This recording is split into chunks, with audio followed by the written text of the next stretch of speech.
Shalom. All praise to the Most High, Yahweh, Ba'asham, Yahushai, Ba'ashabu Kakodash, and double honors to the apostle of GMS and the bishops, the elders, and the brothers that are living in the truth across the world, and also to all the sincere brethren and sisters that are listening to the truth. I pray this may be another edifying lesson to the flocks, and whether the Most High want to hear this message and let it be heard. And before I begin the lesson, I will introduce the name of the Father, which is Yahweh, and the names mean He exists. And the name of the Son is Yahushua HaMashiach, which means the Redeemer or the Deliverer, and is only coming to redeem His people, which is the nation of Israel.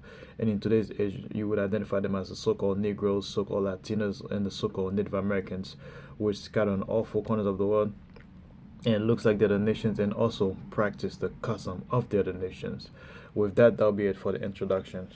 However, the title of the lesson for the day is basically the tribe's purpose, or what are the tribe's purpose, or basically what are the. It's gonna be talking about like the Israelite purpose, and I might do like a part two of it in the near future, so Lord willing, and I'm gonna go on the um, let me see. I'm gonna go on the. I was reading the article.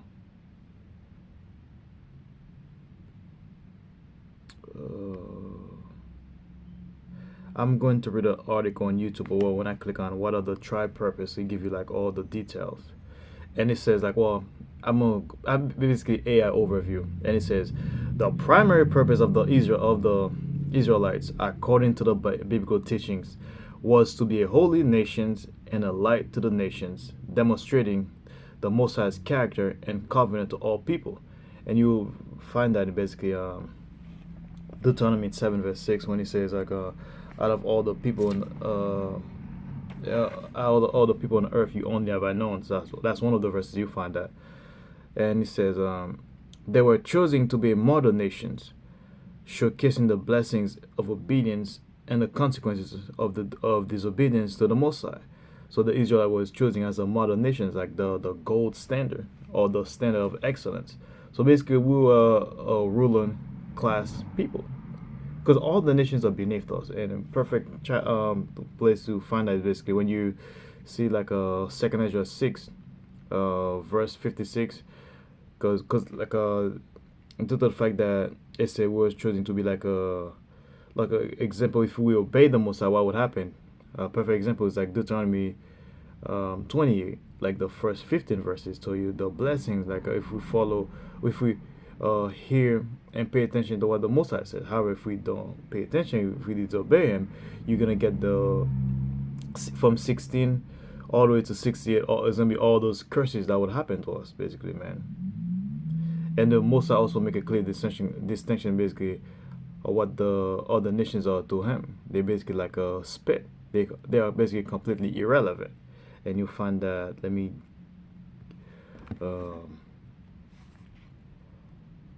I always forget which verse was that again. Nations.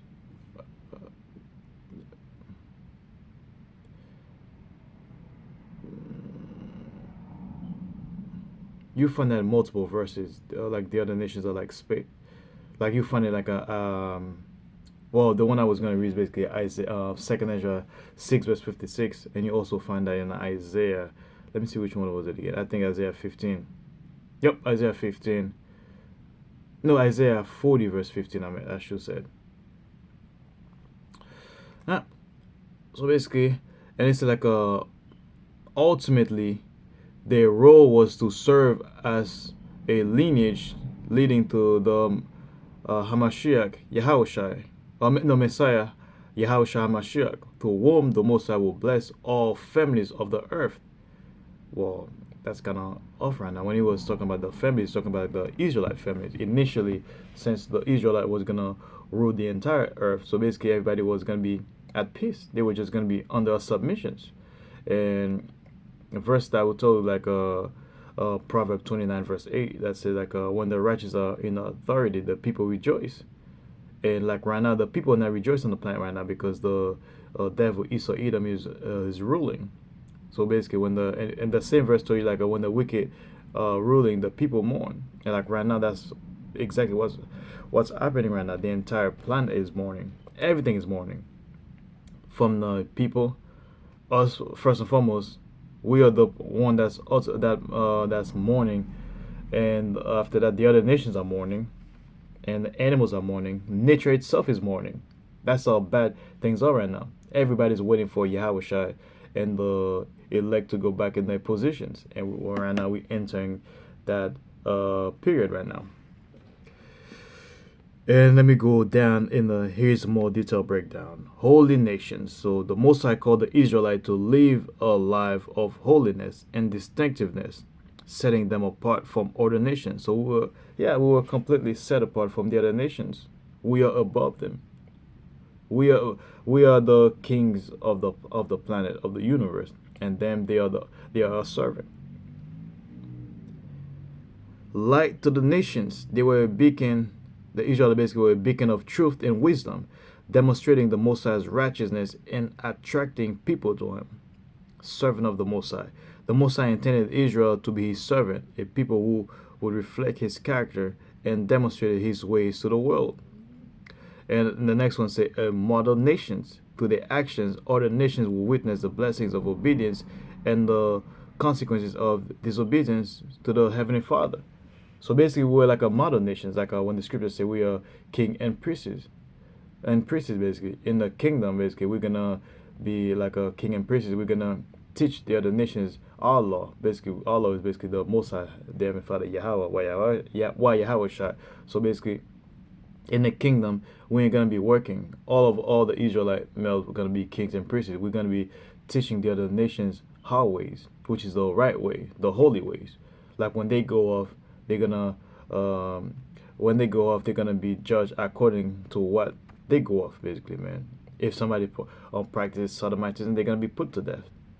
So all those laws that was in the what people call ancient, all these laws are still apply. It's still here on the planet.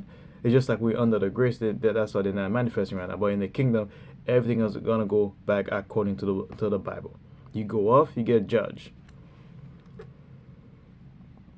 Well, we Israelites are not gonna off. The other nations gonna go off, basically. Lineage of the Messiah. The Most High promised that through Abraham's descendant will come the Messiah, Yahushua, Hamashiach, who will bring salvation and blessings to all nations. Again, when it says it's gonna bring salvation to and blessing to all nations, it's not talking about every other nation on the planet. It's talking about the nation of Israel. Because one of the things that happened to the Israelite, because since the Messiah said if we don't follow him, if we disobey him, he's gonna curse us. One of the curses was he's gonna scatter the entire nation throughout all four corners of the earth, which means you can have the nations that are gonna live among Edomite. You can have Israelite that look like Edomite. You can have Israelite that look like Moabite. You can have Israelite that look like a Japhetic. You can have Israelite that look like Hamitic. So we were scattered on all four corners. And one of the worst curses is to look like the other nations. Why? Because our people always follow the ways of the nations. Like if if the nation practice Hinduism, our people want to be Hinduism. If they cut their head bald, they cut their head bald. If they have line up, they have line up. If they have clean smooth face like right now, they have clean smooth face. Whatever bug out God like the other nations was practices, the our people were practicing it too. But guess what? The Most High is like, well, since you refuse to listen to me, since you refuse to obey me, you want to be like the other nations. I'm gonna make you look like the other nations. It is a curse to look like the other nations. It's not a blessing. And the worst nation of them all, our people take pride to look like, is the nation of Esau, especially the northern kingdom of our people.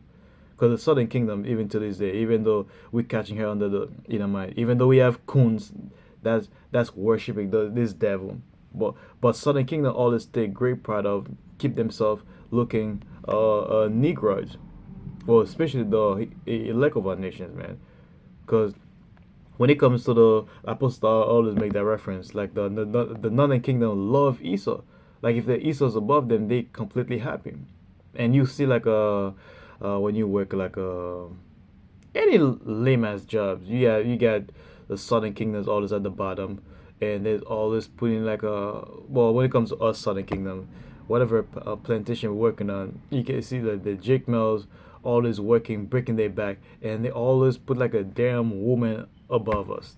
This is the ultimate slap for us, Southern Kingdom. Always put a damn black woman that's always disrespecting us, busting around. Actually, to be honest with you, the woman always treat us worse than Esau himself. But when it comes to the Northern Kingdom, right? They always have all of them working, and all they have to do is just put like a white guy, and that right there is they all that right there gonna make them at peace, gonna be happy.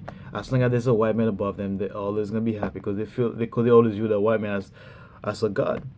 That's a curse. It is a curse to look like a Hamite, to act like a Hamite, to do all the filthy stuff like the Hamites do, like taking cow shit, eating, licking animals' ass. That's a curse. It is also a curse to look like a Moabite, man. To do all this. Well, the thing is, even though the Mosai make us look at the other nations, the one thing the Mosai always keep 100 is always making us always have that groove. You'd be like, man, that guy look like a Hamite, but he moves like a Jake. So it's hard to, you cannot fake a Jake. That's the one thing you know. That's one thing you can never do is fake being a Jake.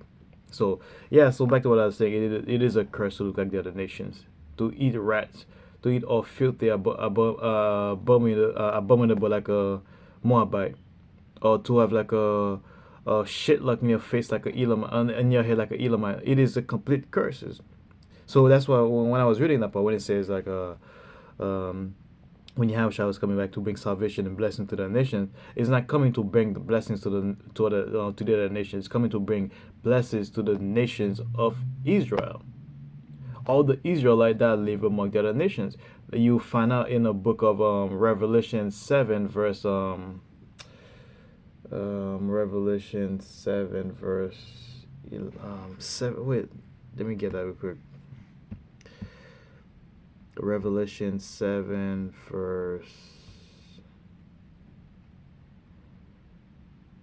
9, if I'm correct. Yep. So Revelation 7, verse 4, talk about the 144, which is a ruling class of the nation of Israel. Then it goes down to, actually, verse 4 all the way to verse 4, Revelation 7, verse 4 all the way to 8, talk about the 144. Or 12,000 out of each tribes. Then we get that big multitude, which Christians always mistaking to be the other nations. So the Most High gonna save 144,000 Israelites. Then the rest gonna be the rest of the people that's gonna save are gonna be the rest of the nations. How much sense does that ever make?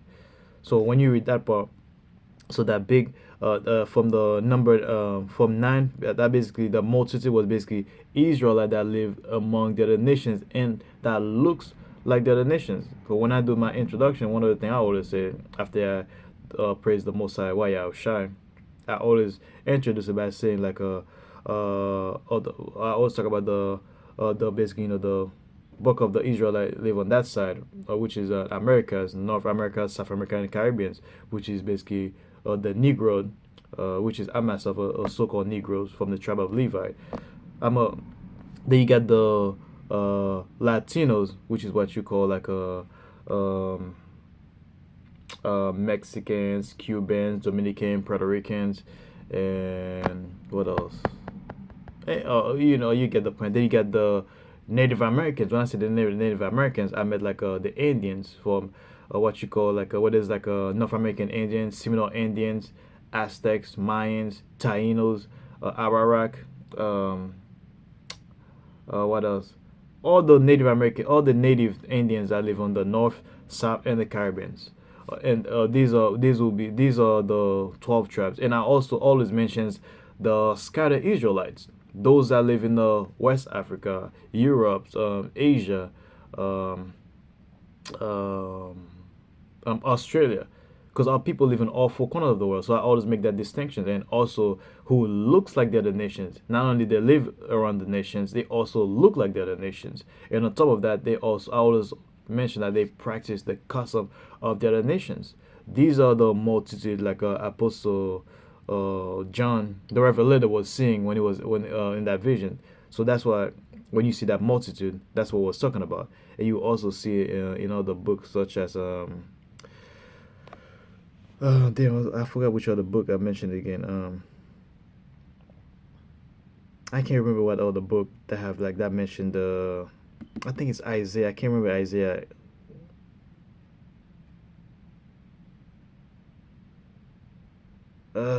Which one was it again? When you talk about that 1/3, I forgot.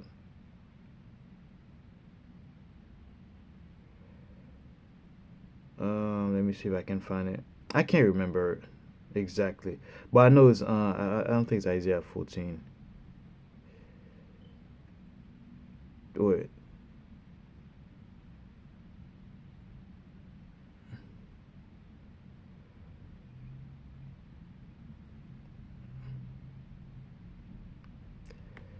Let me see. It could be there's Jeremiah. It could be some of it. It could be in Jeremiah too, but I don't think it's that one.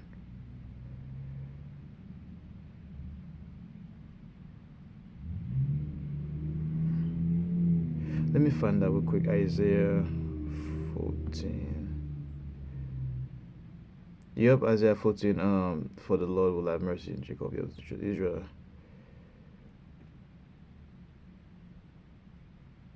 And it shall come to pass in the.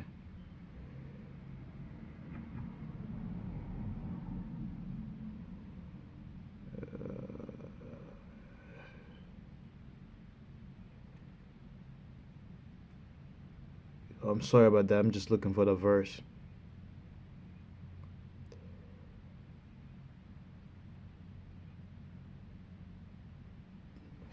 Yeah, I can't remember exactly the verse I'm looking forward to. I'm looking for, but basically the people that's scattered all around the world, like the Most High is bringing them.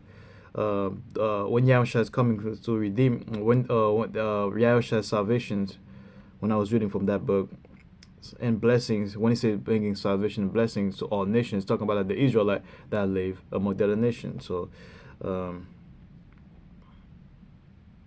and the next one, he says covenant people. So the Most High enter into a covenant with Israel, promising them blessings as long as they obey his commandments. And the next one, Pineapple say Israel was chosen to be a witness to the Most High's presence and to cooperate with all people in establishing the Most High kingdom on earth. And so let me get some verses that I wanted to read from that, because like I said before, I'm gonna do a second part of that lesson, and which gonna go like a bit more detailed. And one of the verse I'm gonna get is the Deuteronomy 7 verse 6. Deuteronomy 7 verse 6, which says, I'm gonna read it in the LT so people can understand it clearly, which says, for you are an holy people who belong to the Lord Yahweh Shem Yashai, your power. So who is like a holy people? Holy, like a, which is separate, which is like completely separate from the other nations. That was only the Israelite, which is in today's age you will recognize them as the so-called Negroes, like myself, so-called Latinos, and the so-called Native Americans, and many of our brethren who scattered in all four corners of the world and looks like the other nations. We are a complete separate people from the other nations. You can tell that. You can see it on when you walk on the street. You can see other nations look at you. Like me for myself, when I walk around Edomite, they always have that terrifying look. They kind of scared, nervous. They give you that nervous laugh, or they don't want to be next to you. They feel uncomfortable. And you can see like a Moabite walk next to Esau. They casually look at himself, casually waves, or if you see like a Latino walking by Edomite, Esau feel unease basically all around Jake's basically, man. Or when but however, when you walk by next to your fellow brother, man, because sometimes Esau always asks me, yo, what you see like if you like a Jake in a supermarket, or like a store plantation, and you wave at that person, be like, how you doing, my brother? Or you wave that brother, give that brother a fist bump, and Esau would turn around. Do you know that? Do you know that guy? Like, oh, that's the first time I met. That's the first time I met that person, man. But why do I wave at that person? That's because we have like a spiritual connections. We are fellow brethren. Esau will walk by next to each other like nothing, like they don't even exist. Like the only time they'll talk to each other if they have a relationship or have to do business with one another. After outside of that, they don't interact with one another. So when it says, for you are an holy people who belong to the Lord your power, of all the people on earth, the Lord your power has chosen you to be his own special treasure. So out of all the nations on the planet, the Most High has chosen the nation of Israel to be his own special people, his own sacred jewels. It's like when you're eating chocolate, right? You got a lot of chocolate pieces. However, you have your own favorite. That favorite chocolate, you save it for last. You put it in a specific corner. Or you have like a plenty of shoes. You probably have like 10 pair of shoes. But there's one pair of shoes, man, you cannot. You don't want anything to happen to it, actually, man. Like your other shoes, somebody step on it, you be like, whatever. It's just a shoe. But if somebody step on that shoes, oh man, you ready to take that person's head off, man. So that's basically us Israelites to the Heavenly Father, man. So that's it for the lesson, man. I pray that's another edifying lessons to the flocks and whether the Most I want to this message and let it be heard. And with that, I'd like to say, Shalom.